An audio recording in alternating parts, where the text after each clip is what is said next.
jika ada seseorang yang meyakini bahwasanya setelah Nabi Muhammad ini ada nabi lagi, itu sudah murtad itu. Iya. Ya, sudah murtad ya.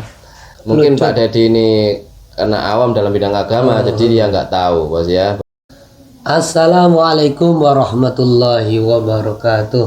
Halo teman-teman, ketemu lagi dengan Dua Bang Deso ya di channel Mr. Coach. Yuk mari kita ngobrol di channel ini. Siapkan kopinya yang kendal, ngolah mikir dengan share dan serius tapi santai. Memuja-muji panutannya, tokohnya melampaui batas. Apakah ini lumrah? Ya lumrah, di Indonesia sudah sering terjadi seperti ini ya. Sudah. Jadi kalian nggak perlu sakit hati, apalagi kalian sebagai muhibbin Habib. No, kalau kalian sebagai muhibbin Habib tidak perlu mempermasalahkan pernyataan bahwa Pak Jokowi ini layak jadi nabi, nggak perlu. Karena bagi kalian, Habib-Habib kalian itu sudah lebih dari nabi. Mana ada seorang manusia biasa dia bisa menurunkan rantai emas dari langit, hujan susu, Mi'raj 70 kali. Karena jangankan Pak Jokowi, teman-teman. Nanti kita bahas lebih detail lagi masalah anggapannya bahwa Pak Jokowi sudah layak menjadi seorang nabi. Yang pertama, dulu di masa-masa kampanye, seorang Prabowo dan Gibran itu dijuluki sebagai Abu Bakar dan Ali bin Abi Thalibnya Indonesia. Disclaimer saja teman-teman ya, kami di sini tidak ada hubungannya dengan partai manapun ya, tidak ada hubungannya dengan politik manapun, bos ya. Nah, jadi kami di sini murni menanggapi secara rasional saja tentang kader PSI yang mengatakan hal semacam itu, maupun perkataan Bu Hovifah tentang Prabowo dan Gibran pada waktu masa-masa kampanye. Okay.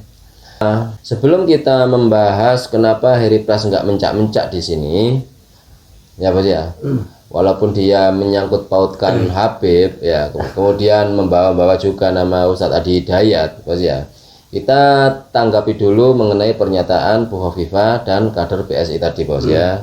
Apakah begitu maksudnya itu, bos ya? Apakah sesuai yang diomongkan Heri Pras gitu, bos ya? Kita cek. Ini, bos ya, dari suara.com, Hovifah ibaratkan Prabowo Gibran seperti Sayyidina Abu Bakar dan Sayyidina Ali. Ya. Mengibaratkan. Ini judulnya ya. Ini judulnya. Kita cek maksudnya bagaimana. Saya coba mengambil, ini kata Bu Hovifah ya, saya mencoba mengambil personifikasi, maaf Rasulullah ya, berarti fix ya, ini masalah personifikasi. Kalau nggak ngerti personifikasi silakan dicari apa itu majas personifikasi. Majas personifikasi itu adalah menyamakan benda mati dengan benda hidup tuh, contoh angin menari-nari kayak gitu ya, sinar matahari tersenyum. Nah, jadi benda mati disamakan dengan benda hidup ya. Jadi konteksnya di sini bukan menyamakan antara Pak Prabowo dengan Sayyidina Abu Bakar.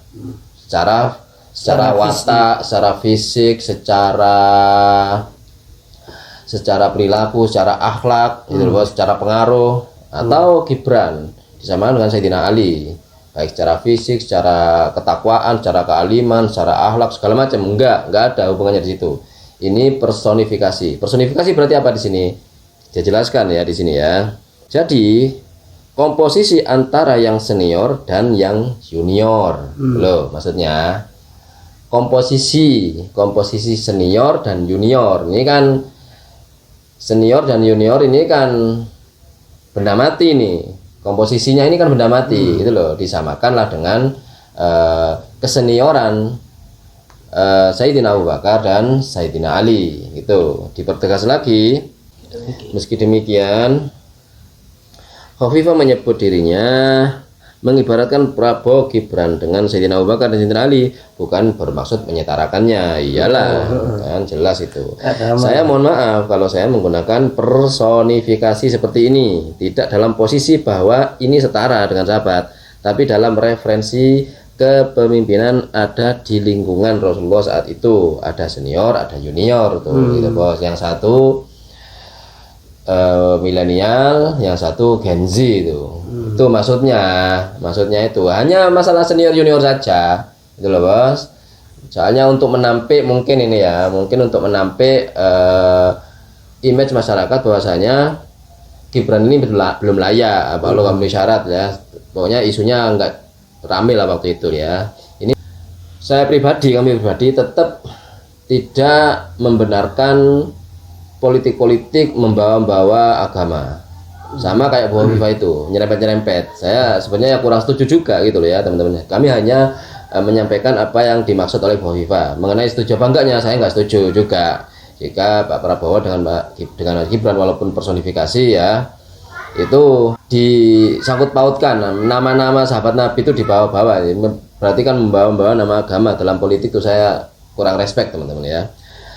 Oke, kemudian yang lebih parah lagi pernyataan dari kader PSI yang mengatakan bahwasanya Pak Jokowi ini sudah memenuhi syarat untuk jadi nabi itu. Ini parah juga, ini makin parah ya teman-teman. Ini kalau ini nggak bisa ditafsir-tafsiri lagi, soalnya sudah soalnya pernyataannya itu sudah detail itu loh. Nggak ada majas, nggak ada apa, terus nggak ada kalimat umum atau apa, langsung ini Pak Jokowi memenuhi syarat jadi nabi. Itu kan parah itu teman-teman ya.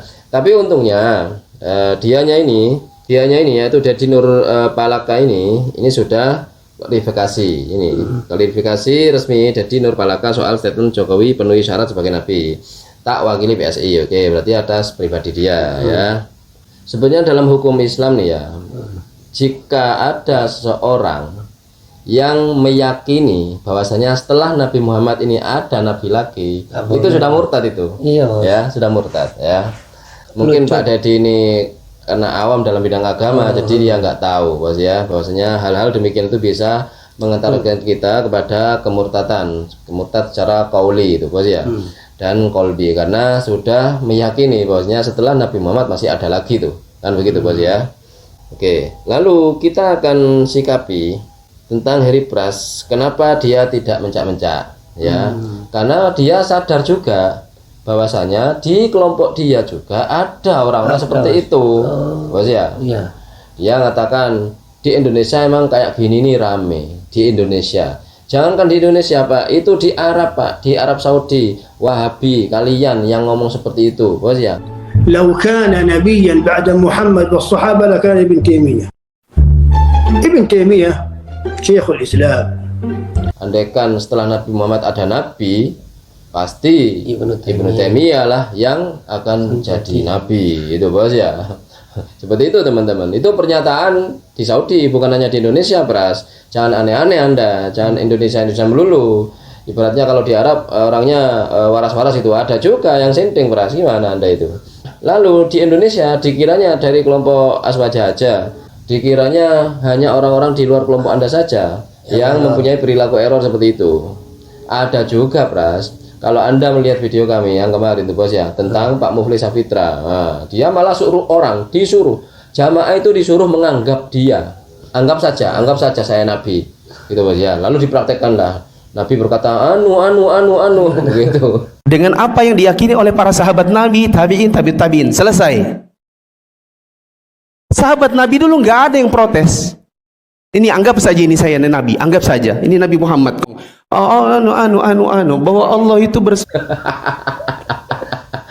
Ya, itu malah makin detail itu loh bos. Soalnya dia mau mencontohkan, aslinya dia mau memperagakan ya, dia mau memperagakan Nabi di zaman itu.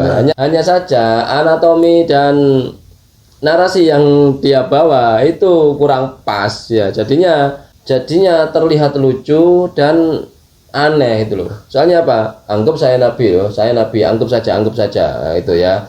Lalu ada kalimat nabi yang aneh di situ. Apa nabi anu. Oke, mungkin Harry Pras tahu itu, makanya dia nggak mencak-mencak karena di kelompoknya sendiri ada kan gitu. Mungkin loh ya, kita nggak tahu ya. Biasanya kan dia mencak-mencak, ini penghinaan nggak karuan gitu.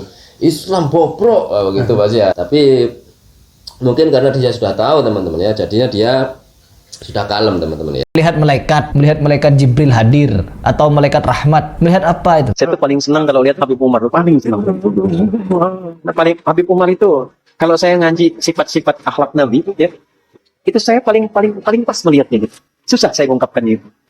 Di sini Heri Pras melibatkan Ustadz Hadi Hidayat ya, membawa-bawa kembali Ustadz Hadi Hidayat karena mungkin ketika Mbak Ustadz Hidayat ini pasarnya semakin ramai ya. Oke. Tidak ada sakit pautnya. Nggak ada sakit pautnya harusnya. Tapi mungkin ada tadi itu pernyataan bahwasanya ketika Ustadz Hadi Hidayat melihat Habib Umar ini seperti melihat akhlak-akhlak Nabi gitu, Bos ya. Itu nggak masalah kalau seperti itu, Bos ya.